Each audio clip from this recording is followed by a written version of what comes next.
So hello, my name is Jane Thompson-Webb. I'm Conservation Manager for Birmingham Museums Trust. This painting is called Dead Game, which is evident from the image.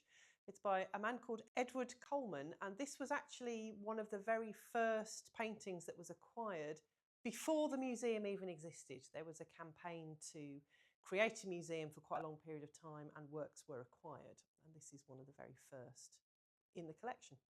So this painting is called A Condottiere, and it's by Lord Frederick Leighton. Condottiere is a soldier in the Italian army. That's not really what makes this picture interesting. This is another one that was very early in the history of our collection. So this came to the museum in 1873, which again is before we had a museum. We didn't open until 1885. But it was funded by an organisation that we refer to as the PPGF, which stands for the Public Picture Gallery Fund. Now, for many years, I believed that that was a national fund, but actually it isn't. It was a fund founded in Birmingham for Birmingham museums, specifically to buy paintings for the collection.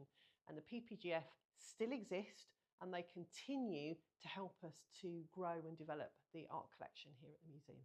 So this painting is by an Italian artist called Bellini. It dates from the 15th century. Its title, which is Madonna and Child Enthroned with Saints and Donor. The donor is this gentleman here in the purple cloak.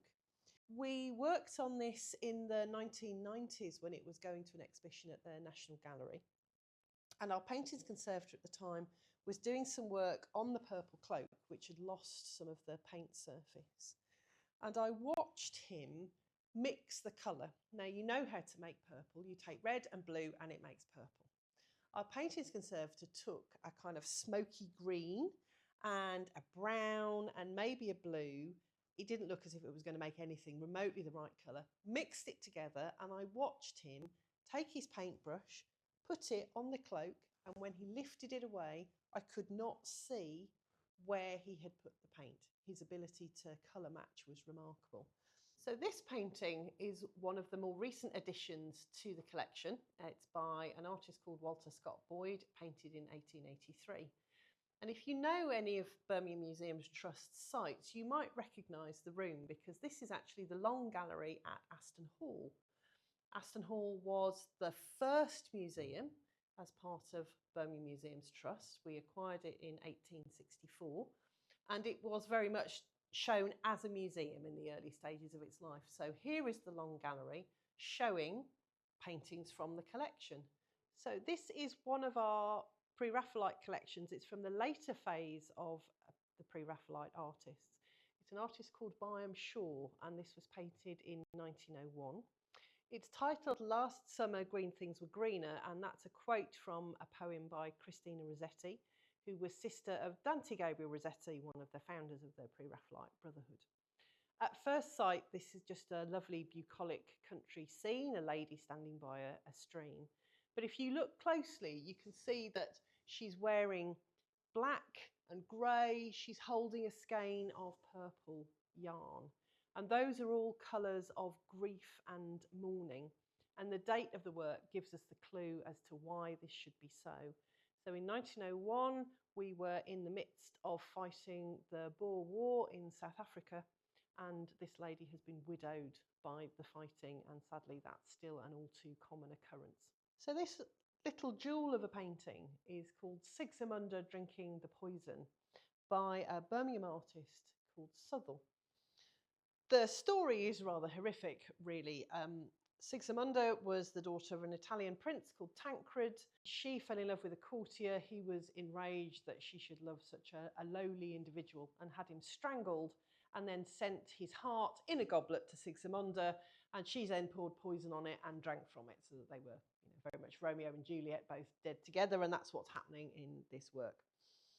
Joseph Southall was very much inspired by the Pre-Raphaelites, although he was never part of the Brotherhood. But he did know Burne-Jones and also Arthur Gaskin, who was a Birmingham jeweller. He painted in a very ancient style of painting that was used in the Middle Ages called tempera, where you use egg yolk as the binder for the ground pigments, and it gives this real glow to the colours. He was very inspired by fairy story and myth and these kind of medieval romance tales, which is what you can see here. His models were often one of two sisters, so he worked with Geraldine and Irene Lewis. They were both very beautiful. One was dark, one was blonde, which allowed him to do a number of stories like Rose Red and Rose White. And this potentially could well be Geraldine, or at least inspired by her. It's not a very large painting in our collection, but it packs quite a punch. So this is a painting of a gentleman called Dr. John Ash, whom you may never have heard of, but he's very important in the history of Birmingham because John Ash was one of the founders of the General Hospital, which was really the first hospital in Birmingham, and also it was a free hospital. So if you were ill as a normal person, you could go and be treated. This building here is the General Hospital as it was. It's now the site where the Children's Hospital is in Birmingham, if you're looking for it. So you can see him here dressed as a very extravagant looking 18th century gentleman in his wig. He's wearing the red robe that indicates that he is a physician, and he's holding the plans of the General Hospital. The painting itself is also quite important because it was painted by Reynolds.